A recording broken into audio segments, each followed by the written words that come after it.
Boa noite, igreja. Graça e paz. Você que nos assiste pelo canal do YouTube, seja muito bem-vindo.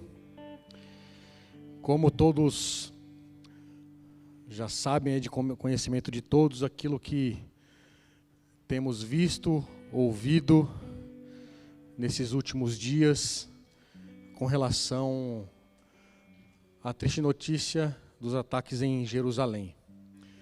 E algo que tem que nos chamar a atenção e nos faz, talvez, fazer algumas perguntas para nós mesmos com relação a tudo isso que tem acontecido naquela nação, naquele país.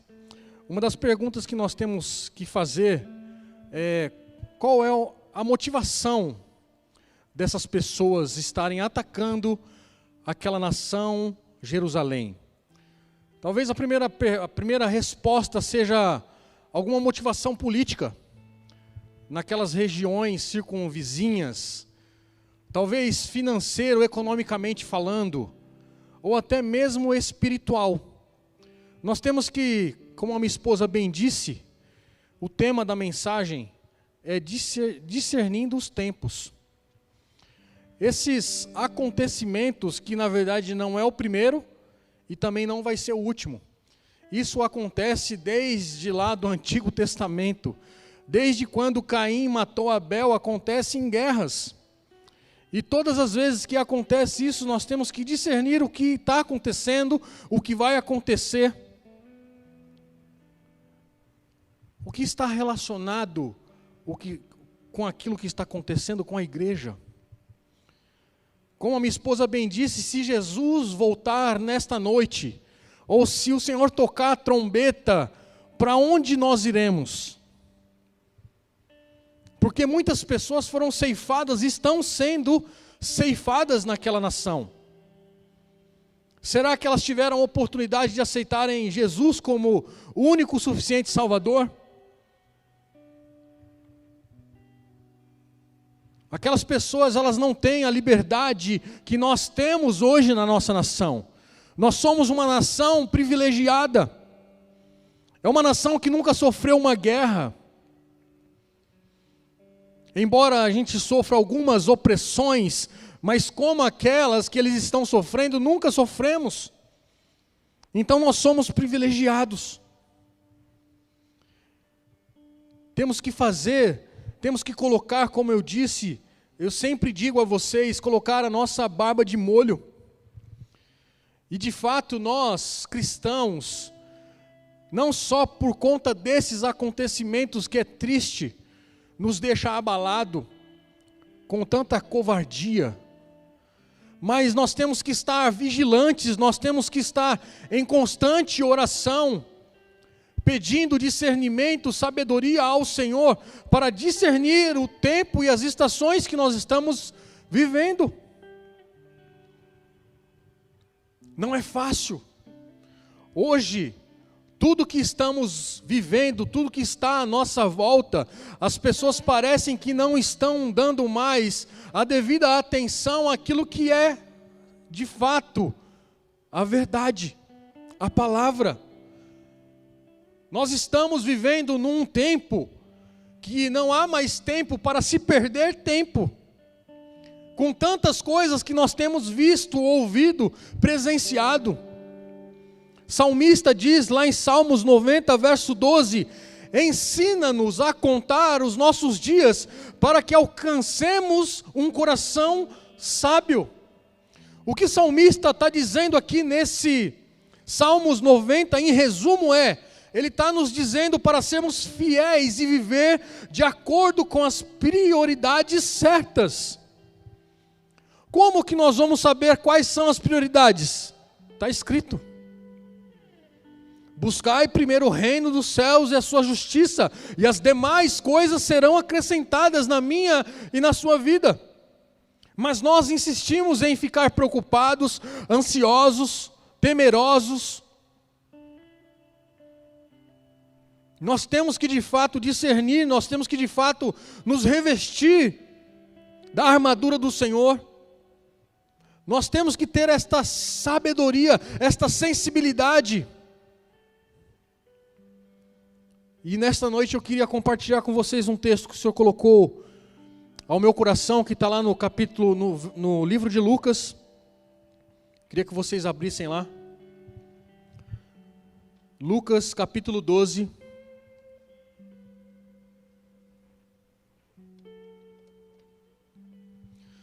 Nós vamos ler apenas 6 versículos. Os versículos 54 a 59. Lucas 12, 54 a 59. E a palavra do Senhor diz assim: Jesus disse ainda às multidões: quando vocês veem uma nuvem subindo no oeste, logo dizem que vai chover, e assim acontece. E quando notam que sopra o vento sul, dizem que fará calor, e assim acontece. Hipócritas, vocês sabem interpretar a aparência da terra e do céu, mas não sabem discernir esta época. O 57. E por que não julgam também por vocês mesmos o que é justo? Quando você for com o seu adversário ao magistrado, esse adversário no original está dizendo requerente, faça o possível para chegar a um acordo com ele enquanto vocês estão a caminho, para não acontecer que ele arraste você ao juiz, o juiz entregue a você ao oficial de justiça, e o oficial de justiça ponha você na prisão. Digo-lhe que você não sairá dali enquanto não pagar o último centavo. Esse capítulo de Lucas, fazendo um breve contexto aqui para nós entendermos isso, Lucas ele mostra Jesus ensinando aqui o seu povo e a multidão a enfrentar a oposição ao Evangelho. E como reagir às dificuldades e aos confrontos com aquele mundo, com aquele tempo. Jesus, nesse capítulo, ele também vai advertir sobre a hipocrisia e o farisaísmo daquele povo, que eram os principais problemas daquelas pessoas religiosas. Aqui nesse capítulo 12, ele vai também falar sobre o fermento dos fariseus e a hipocrisia deles, que é aquela prática que ilustra e mostra a atitude exterior, sem revelar a motivação interior das pessoas. Como o Júnior bem disse aqui no domingo, é só pela aparência. Por fora está tudo ótimo, mas por dentro só a graça do Senhor. Mas o grande perigo que ocorre é usar a religião como máscara para esconder de fato os interesses próprios. Os religiosos fazem exatamente isso. E Jesus ressaltou que os privilegiados, as autoridades religiosas, não queriam, como também não quer hoje, que as pessoas sejam esclarecidas. Hoje o que mais nós vemos nas igrejas são escândalos, não pregando a palavra de fato como ela deve ser pregada, para que as pessoas não sejam libertas da cegueira, porque assim eles não perdiam seus privilégios como abundância, prestígio, riqueza e poder. Hoje nós vemos isso em alguns lugares, infelizmente, mas Jesus estava discipulando, ensinando os discípulos para que eles ficassem atentos para não serem enganados com os atrativos externos. Hoje tem muitos atrativos externos para mim e para você. Muitas coisas nos distraem hoje em dia.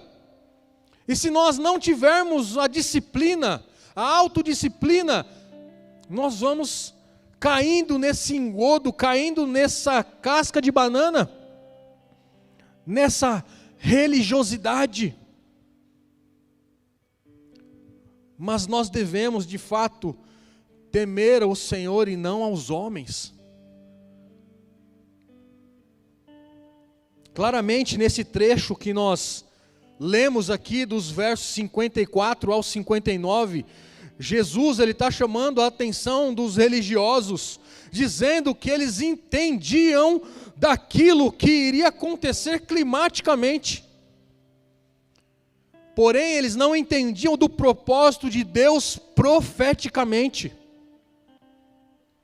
É isso que Jesus estava chamando a atenção daquele povo.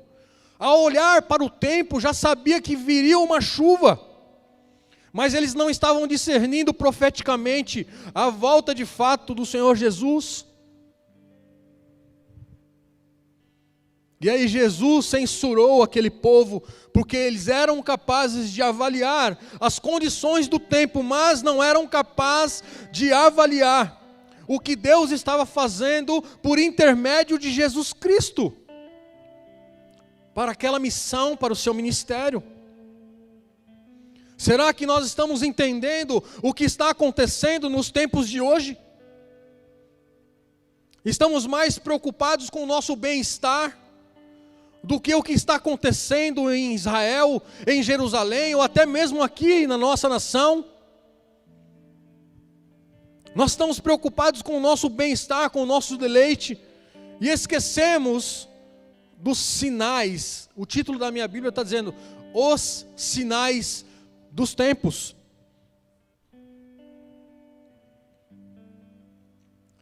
Jesus, aqui nesse texto que lemos, ele usa duas ilustrações para mostrar a mim e mostrou àquela multidão a importância do discernimento e da diligência nas questões espirituais. Temos que ter discernimento e temos que ser diligentes com as questões espirituais.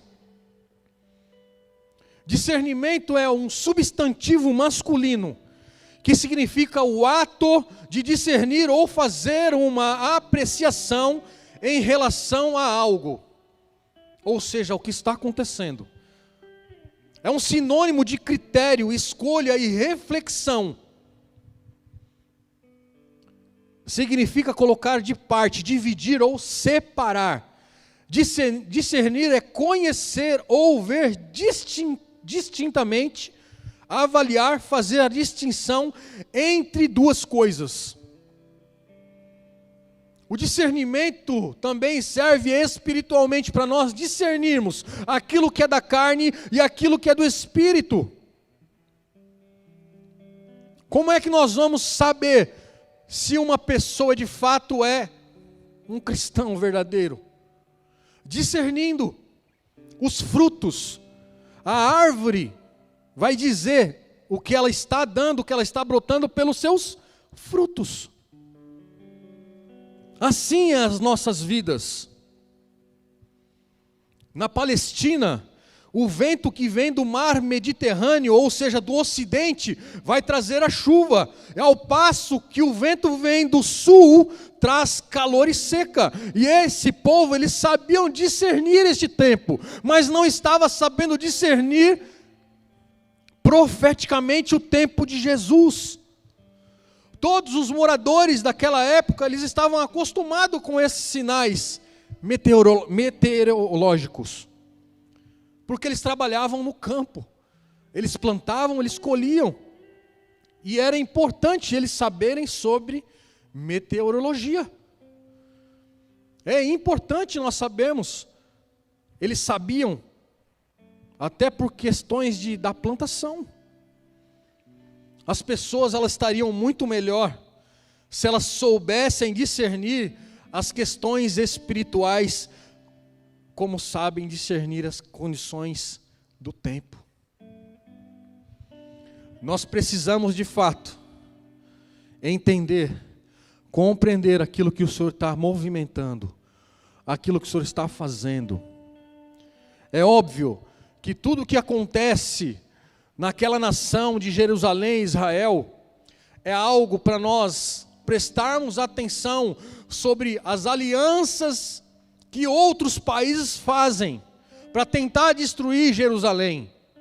É algo escatológico para nós nos atentarmos. Mas voltando aqui, aquele povo era capaz de dizer que uma tempestade estava chegando, mas não conseguia antever o julgamento vindouro que Jesus estava por fazer com aquele povo. Será que nós estamos entendendo que de fato Jesus, Ele está voltando para resgatar a sua noiva? Será que de fato nós estamos entendendo quem é esse Jesus que estamos servindo?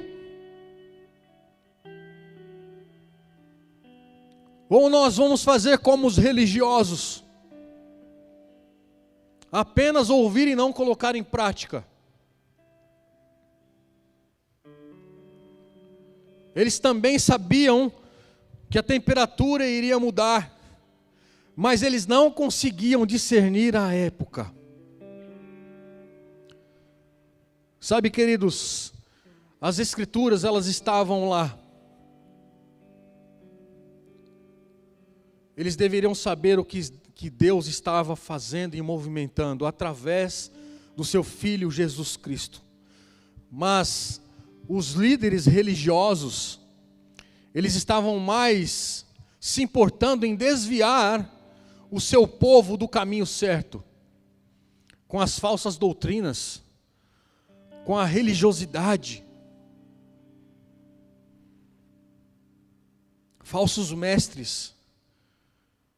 Como é triste que hoje em dia as pessoas sejam capazes de prever o movimento dos corpos celestes, mas de dividir, até mesmo de dividir um átomo, e de colocar até mesmo alguém na lua. Hoje estão fazendo propaganda, quem quer ir para a lua? Paga um absurdo, um caminhão de dinheiro, mas vai para a lua. Mas elas não estão conseguindo enxergar o que Deus já realizou, o que Ele está realizando, o que Ele ainda vai realizar em mim e na sua vida. Percebam que elas estão mais preocupadas em estar na lua do que estar na presença de Deus. É muito triste ver essas coisas. As pessoas sabem chegar nas estrelas, mas elas não sabem como chegar ao céu. Elas estão mais preocupadas em agradar aos homens do que o Senhor dos senhores, o Todo-Poderoso.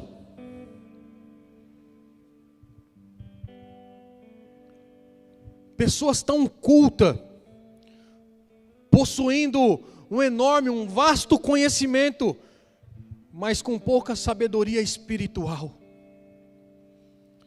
Hoje vivemos pessoas inteligentíssimas, desenvolvendo tantas coisas, mas esquecem das coisas mais importantes, que é a espiritual. E o que é ser diligente?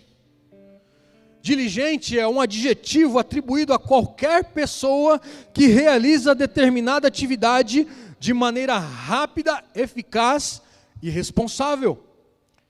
Ele é utilizado para descrever a qualidade de uma pessoa que é ativa, aplicada, zelosa e cuidadosa. Qualquer um faz tudo o que for preciso. Como o texto está dizendo aqui a partir do verso 57. Para não ir para a cadeia. Mas quantas pessoas se esforçam com tanto empenho a fim de não ir para o inferno? O quanto nós estamos nos esforçando para não ir para o inferno? O quanto nós estamos investindo no desenvolvimento da nossa salvação? O quanto nós estamos investindo para agradar o Senhor, aquele que nos resgatou, que nos comprou com alto preço, e não foi qualquer preço, foi um preço de sangue, e não é qualquer sangue, é um sangue precioso. Querem exemplo? Se os advogados e os juízes analisassem a palavra de Deus, como eles analisam com tanta diligência os livros de direito, eles poderiam adquirir sabedoria que lei alguma era capaz de dar. Nós estamos mais preocupados em ter do que ser parecido com o Senhor Jesus Cristo. Fazendo um paralelo aqui, eu queria que vocês abrissem lá em Lucas. Não foi combinado, mas Lucas 19. Na verdade, nada é combinado aqui. Minha esposa leu sobre Zaqueu lá no verso 1 a 10. Eu quero ler do 41 ao 44.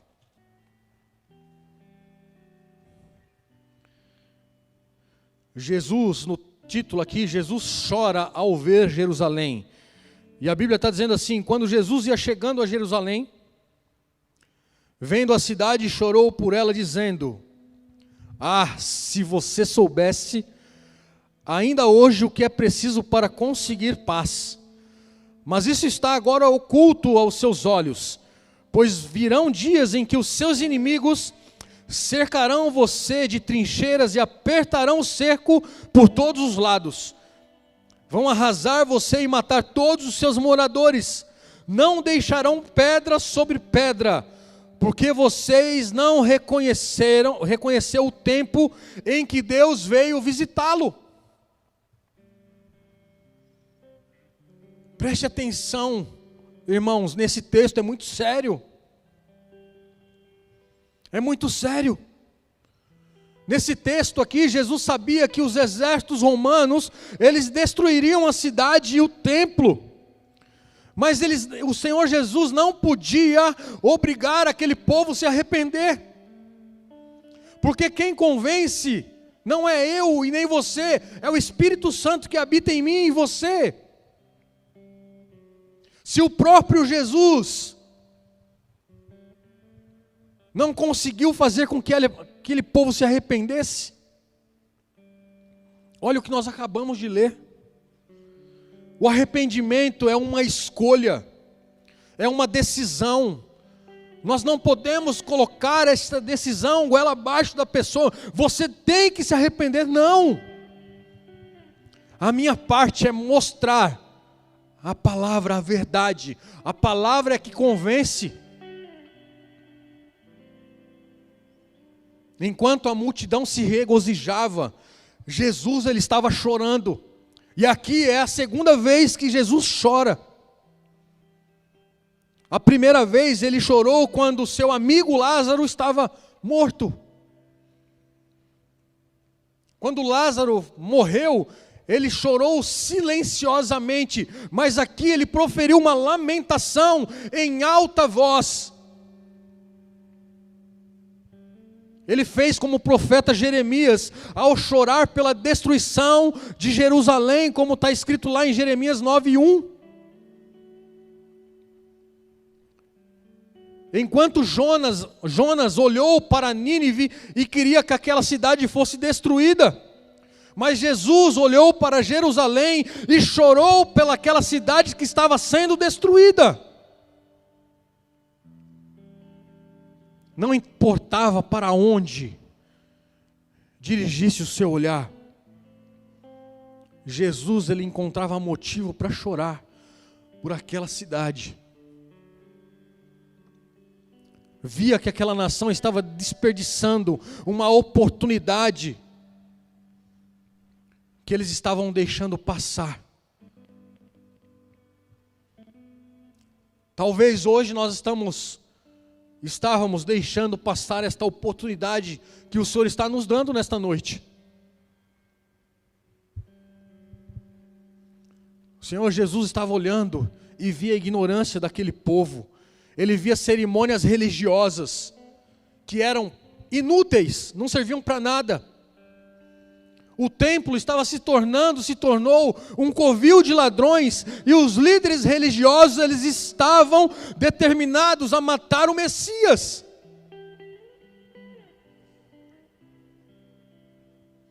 A cidade estava cheia de peregrinos comemorando uma festa, mas o coração do povo estava pesado por conta dos seus pecados. Jesus chorou pelo julgamento terrível que ia vir sobre aquela nação. Os romanos, eles sitiaram Jerusalém por 143 dias. que eles matariam 600 mil judeus e levariam milhares cativos e por fim iriam destruir a cidade. É o que está acontecendo hoje. Mas por que tudo isso aconteceu? Porque o povo não se deu conta que o próprio Senhor os havia visitado. Veio para os seus e os seus não receberam. Está lá em João 1,11. Não queremos que este reine sobre nós. O próprio povo estava dizendo que eles não queriam que Jesus reinasse sobre aquele povo. Será que está parecido com o nosso tempo?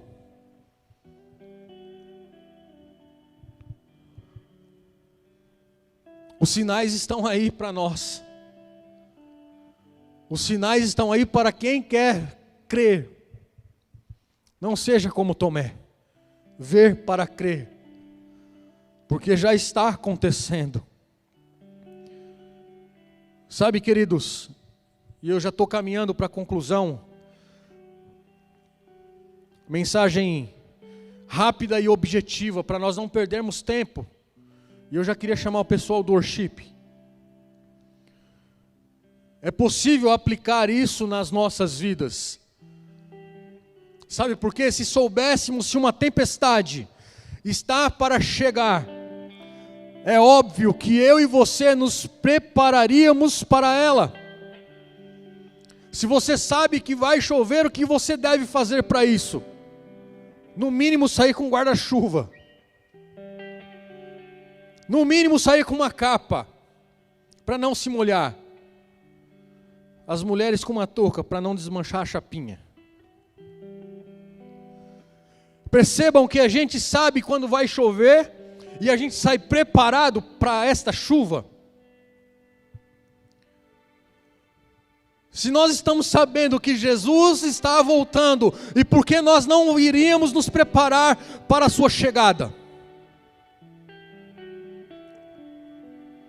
Se nós soubéssemos que um policial está vindo buscar para nós sermos julgados, é óbvio que nós sairíamos correndo para arrumar um advogado e tentaríamos resolver a situação com um acordo antes de ir ao tribunal. Eu já chamaria a minha cunhada, que é advogada, para me defender. E aí, se você não me defender?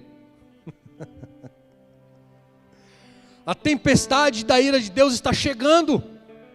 E o que nós estamos fazendo para nos preparar? Será que nós estamos nos preparando adequadamente para esta chuva? Vejam só o que está escrito lá em Tiago 5, de 7 a 11. Portanto, irmãos, sejam pacientes até a vinda do Senhor. Eis que o lavrador aguarda com paciência o precioso fruto da terra, até receber as primeiras chuvas. Sejam também vocês pacientes e fortaleçam o seu coração, pois a vinda do Senhor está próxima.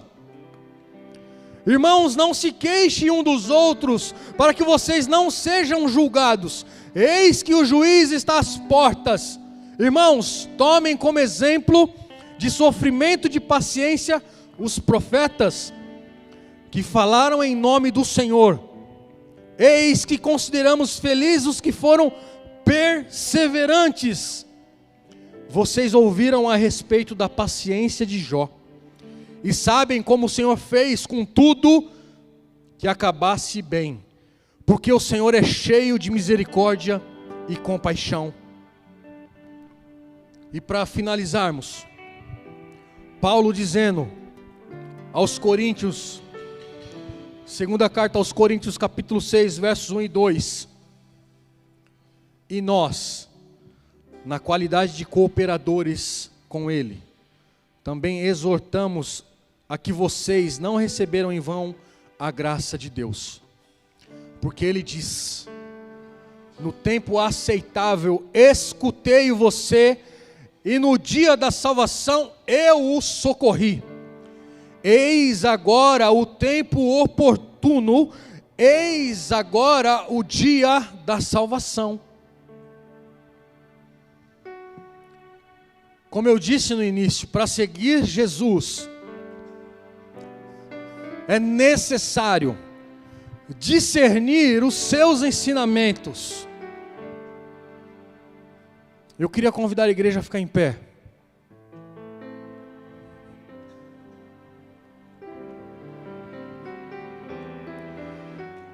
Sabe, queridos, não há mais tempo para nós perdermos tempo. Nós estamos num tempo que a qualquer momento o Senhor pode voltar. A qualquer momento.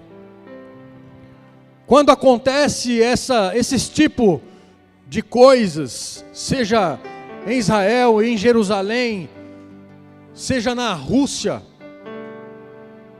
não importa onde aconteça, nós temos que estar preparados. Preparados. Será que o meu e o seu coração está preparado? A Bíblia ela está cheia de exemplos sobre casamento. A volta de Jesus será como um casamento. E nós, como noiva, a igreja como a noiva, nós temos que estar preparados para receber o noivo. E se preparar não é de qualquer jeito, é a melhor roupa, é o melhor perfume, é o melhor sapato. Tirar tudo aquilo que não é do Senhor, para que Ele possa resgatar a sua noiva. Será que vocês podem imaginar este dia? Será que vocês podem fechar os seus olhos e imaginar este grande dia?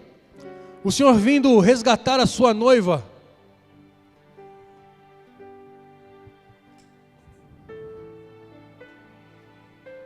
Aí no seu lugar, feche os seus olhos.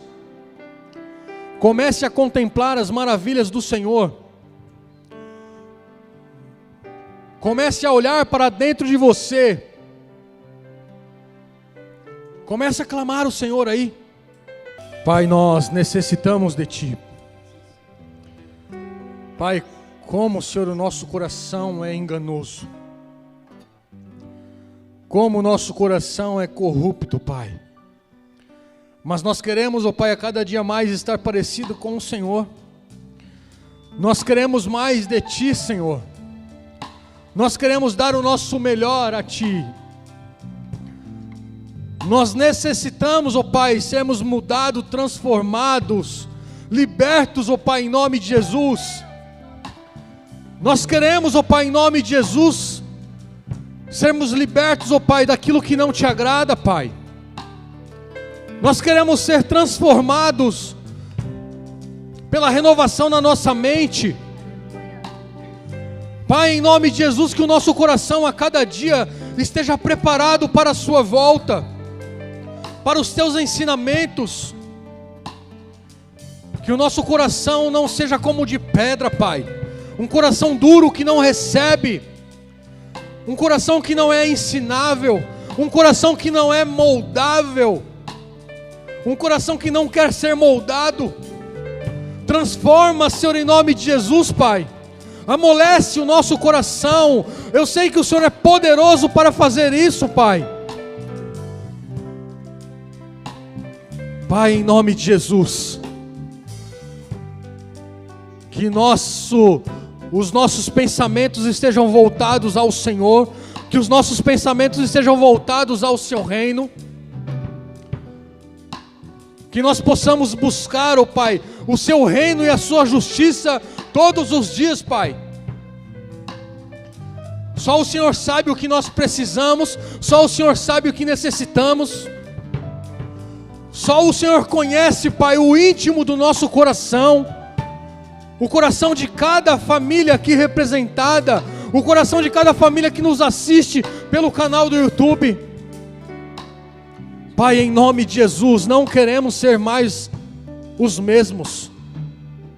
Nos perdoe pelas nossas falhas, nos perdoe pelos nossos pecados, nos perdoe, Senhor, em nome de Jesus, Pai, por muitas vezes não querer conhecer as Tuas Escrituras, pela falta do conhecimento, pela falta da leitura. Pai, em nome de Jesus, gera em nós, Pai, esse desejo a cada dia de estarmos na Sua presença, de estarmos mais parecido com o Senhor. Pai, em nome de Jesus, nós te amamos, nós te bendizemos. Pai, nós queremos mais de Ti, Senhor. Nós oramos, ó Pai, pela paz em Jerusalém. Nós clamamos, ó Pai, em nome de Jesus, Pai, pelo consolo, Pai, dessas famílias que perderam os seus entes queridos naquele local, naquela nação. Pai, em nome de Jesus, Pai, sabemos, ó Pai, que o Senhor continua no controle de todas as coisas. Mas, Pai, nós clamamos a Ti, Senhor, para que essas guerras cessem em nome de Jesus, Pai. Sabemos que Tu és o justo juiz. Pai, em nome de Jesus, nós clamamos pela paz em Jerusalém. Traga paz, ó Pai, naquela nação. Traga, Senhor, em nome de Jesus, consolo, Pai, sobre aquelas famílias que nem sabem, Pai, aonde estão os seus filhos, os seus familiares, mas o Senhor sabe. A nós, Pai, em nome de Jesus, que possamos, ó Pai, em todo tempo discernir, que possamos em todo tempo ter sabedoria, buscar sabedoria, melhor dizendo, tentar entender os tempos e as estações. Pai, sabemos, Pai, em nome de Jesus, quem és o Todo-Poderoso. Esperamos, ó Pai, o agir do Senhor em nós e através de nós, Pai. Senhor, em nome de Jesus, que nós possamos enxergar, ó Pai, além dos nossos olhos, enxergar o sobrenatural do Senhor nas nossas vidas, na vida dos nossos familiares, da nossa parentela, na vida dos nossos vizinhos, dos nossos amigos, dos nossos colegas, dos nossos filhos. Pai, em nome de Jesus, da igreja, Pai, em nome de Jesus, toma nas Suas mãos as nossas vidas. Nos leva, Senhor, em paz, nos leva em segurança, Pai. Que a graça do Senhor Jesus Cristo, que o amor de Deus o Pai, que a eterna consolação do Espírito Santo, que a comunhão do Espírito Santo seja conosco, hoje e para sempre. Deus os abençoe. Vão na paz e tenham um excelente feriado, em nome de Jesus.